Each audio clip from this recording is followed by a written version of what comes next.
नमस्कार दोस्तों, मैं कृष्णा शर्मा। आप सब देख रहे हैं भोजपुरी टॉप मीडिया। दोस्तों फिर से उपस्थित हूँ भोजपुरी के टॉप खबरें के साथ। जी हाँ मेरे दोस्त, अगर आप हैं मिठू मार्शल के फैंस तो ये वीडियो आप लोग के लिए काफ़ी ज़्यादा बड़ा होने वाला है। जी हाँ, बता दें आप सभी को मिठू मार्शल का 2021 का सबसे बड़ा दर्दनाक सॉन्ग, जिस सॉन्ग का टाइटल है जब से ससुरवा गइलू ये जाना हो। जी हाँ मेरे दोस्त, ये सॉन्ग कब और किस कंपनी के माध्यम से रिलीज होने वाला है बताऊंगा आप सभी को इस वीडियो के अंदर।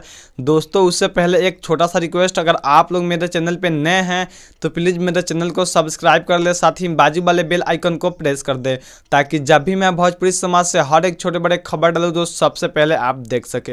दोस्तों बता दें आप सभी को, भोजपुरी चहेता सुपरस्टार मिठू मार्शल का बहुत ही बढ़िया 2021 के तहलका मचाने वाला सॉन्ग, जिस सॉन्ग का टाइटल है जब से ससुरवा गइलू ए जान हो।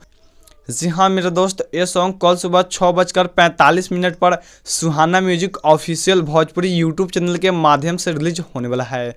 दोस्तों एक बार फिर से बता दूं आप सभी को, भोजपुरी चहेता सुपरस्टार मिठू मार्शल का 2021 के बहुत ही बड़ा दर्दनाक सैड सॉन्ग, जिस सॉन्ग का टाइटल है जब से ससुरवा गइलू ए जान हो। जी हाँ मेरे दोस्त, ये सॉन्ग कल सुबह 6:45 पर Suhana music Bhojpuri YouTube channel के माध्यम से रिलीज होने वाला है।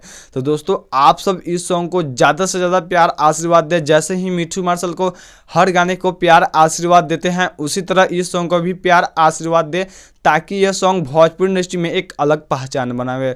दोस्तों जानकारी अच्छी लगी होगी तो लाइक और कमेंट, साथ ही इस वीडियो को अपने दोस्तों के साथ शेयर जरूर कीजिएगा, ताकि ये जानकारी मिठू मार्शल के हर वो चहेते फैंस के पास चला जाए। जी हाँ मेरे दोस्त, मैं कृष्णा शर्मा, फिर मिलते हैं किसी नई अपडेट व किसी नई वीडियो के साथ में। तब तक के लिए जय हिंद, जय भोजपुरी समाज।